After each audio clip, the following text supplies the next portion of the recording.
मालदीव ने चीन के साथ जो हाथ मिलाकर गलती की है, उसका अंजाम अब मालदीव की जनता ने भुगतना शुरू कर दिया है और मालदीव के हालात भी अब पाकिस्तान की तरह है होने लग गए हैं, क्योंकि अब भारत ने मसाले और वेजिटेबलों के बाद मालदीव जाने वाले नमक पर पूरी तरह से बैन लगा दिया है। इसके बाद मालदीव ने तुर्की से अनाज खरीदने का डिसीजन ले लिया है, जिसमें चावल, नमक, गेहूं, दाल आदि चीजों को इंपोर्ट करने का डील पक्का कर चुका है। लेकिन यह डिसीजन लेकर मालदीव के राष्ट्रपति कितनी बड़ी गलती कर रहे हैं, जिससे मालदीव का हाल भी पाकिस्तान की तरह ही होने वाला है।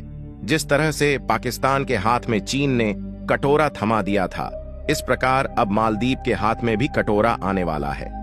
अगर देखा जाए, जब से भारत ने मालदीव जाने वाला प्याज, आलू, मसाले, चावल, नमक, अन्य वेजिटेबल को बंद किया है, तब से मालदीव के लोग थर थर की ठोकर खाते हुए इन सभी चीजों को खरीदने के लिए बाजार में फिर रहे हैं। और इन सभी चीजों की मालदीव में कमी होने के कारण मार्केट में महंगाई इस कदर बढ़ रही है, जिसका कुछ कहना नहीं।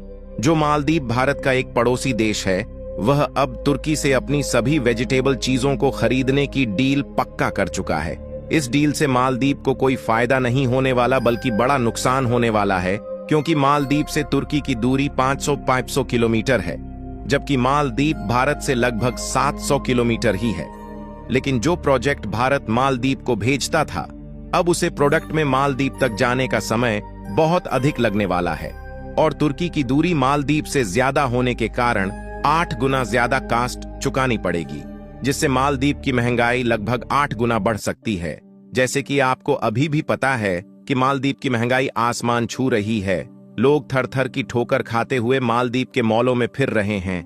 पूरी अपडेट क्या है, इसी वीडियो में समझेंगे। लेकिन जिस तरह भारत मालदीव को मुंह हथौड़ जवाब दे रहा है, उसके लिए इस वीडियो को एक लाइक करके चैनल को सब्सक्राइब कर ले।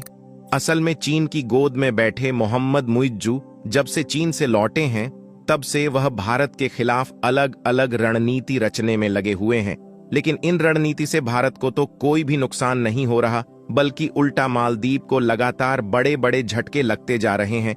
लेकिन अभी तक जो भारत और मालदीव के बीच प्रोडक्ट का लेन देन चल रहा था, अब उसको भी मालदीव के नए राष्ट्रपति मोहम्मद मुइज्जू तोड़ रहे हैं। और अब भारत को इस इंडस्ट्री में छोड़कर मालदीव तुर्की की तरफ भाग रहा है। मालदीव के राष्ट्रपति चाहते हैं कि जो अभी तक मालदीव भारत से प्रोडक्ट ले रहा था, वह अब भारत को छोड़कर तुर्की से इन प्रोडक्टों को खरीदने मान बना चुका है। लेकिन मालदीव का राष्ट्रपति चीन की गुलामी में इतना अंधा हो गया है कि उसे अपने देश की इकोनॉमी के साथ अपने गरीब लोगों की बिल्कुल परवाह भी नहीं। लेकिन इस मालदीव के नए नवेले राष्ट्रपति को कौन समझाए कि उनके साथ आगे चलकर क्या होने वाला है। मालदीव ने तुर्की से गेहूं, चावल, दाल आदि की डील पक्की कर दी है और इन सभी चीजों का एक्सपोर्ट तुर्की फरवरी में ही करने वाला है। लेकिन यहां मालदीव के राष्ट्रपति भूल चुके हैं कि उन्होंने पहले से ही चीन से कर्ज ले रखा है। अगर इसके बाद मालदीव चीन से कर्ज लेता है, तो उसके साथ वही होने वाला है जो पाकिस्तान के साथ हुआ था। लेकिन तुर्की की दूरी मालदीव से भारत की तुलना में काफी दूर है, जिससे मालदीव को एक्सपोर्ट करने में काफी खर्च उठाना पड़ सकता है। वही भारत से एक्सपोर्ट करने से मालदीव को 8 गुना फायदा होने वाला है। लेकिन मालदीव का राष्ट्रपति यह नहीं चाहता। वह सिर्फ चीन की गोद में बैठकर भारत पर तमाम रणनीति बनाकर भारत को नीचा दिखाना चाहता है।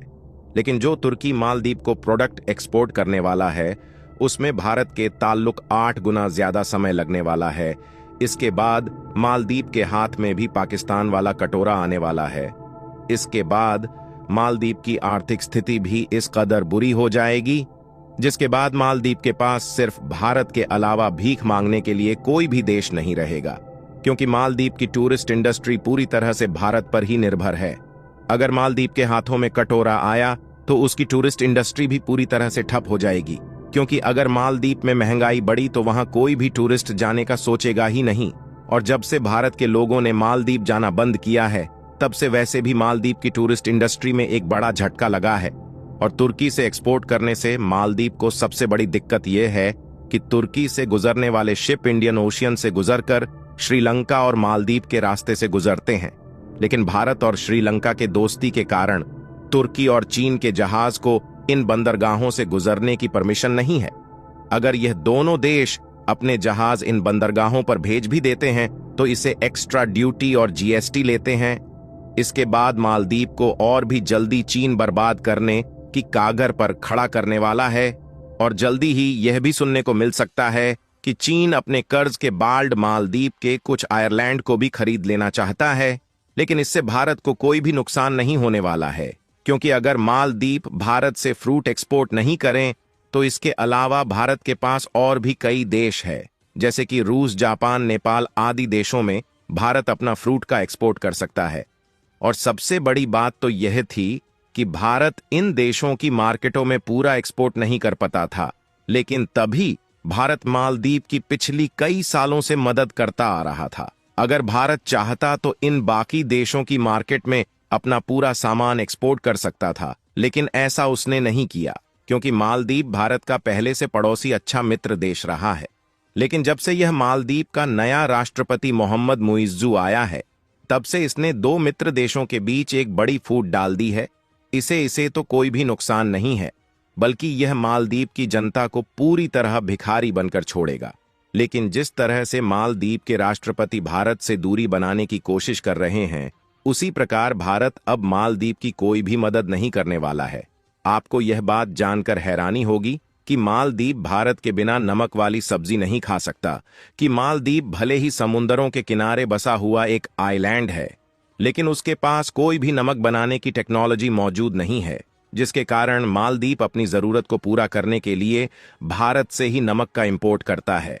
और आप इस बात से खुद ही अंदाजा लगा सकते हैं कि जो देश चारों तरफ से समुद्र से घिरा हुआ है वह खुद का नमक नहीं बना सकता, तो वह भारत जैसे मजबूत देश को कैसे नीचा दिखा सकेगा। आपकी जानकारी के लिए बता दें, जो देश अपनी सब्जी में स्वाद लाने के लिए 80% नमक भारत से ही इंपोर्ट करता है, तो वह भारत को छोड़कर अपनी इकोनॉमी को कैसे बढ़ा पाएगा। आप देख सकते हैं कि भारत का एक राज्य समुद्र के किनारे होते ही एक बड़ा नमक का निर्यात करता है, तो भाई मालदीव समुद्र के बीच में होते भी कोई भी नमक का निर्माण नहीं करता। आपकी जानकारी के लिए बता दें, भारत नमक प्रोड्यूस करने में तीसरे नंबर पर आता है, और भारत में सस्ते दामों में नमक बनने के कारण मालदीव को बहुत बड़ा फायदा हो रहा था, क्योंकि भारत मालदीव को भी बहुत सस्ते दामों पर नमक का एक्सपोर्ट कर रहा था। लेकिन दोस्तों, अब तो मालदीव के राष्ट्रपति पर ही पूरे निर्णय टिके हुए हैं। वह आगे चलकर क्या करता है वह तो उसी को ही पता है। लेकिन आपको यह वीडियो कहां तक ठीक लगी, इस वीडियो के कमेंट में जरूर बताना। साथ ही साथ इस वीडियो को लाइक करके चैनल को भी सब्सक्राइब कर लें, और इस वीडियो को ज्यादा से ज्यादा अपने दोस्तों में शेयर भी कर दें। तो मिलते हैं किसी ऐसी ही नेक्स्ट वीडियो में। तब तक जय हिंद, जय भारत।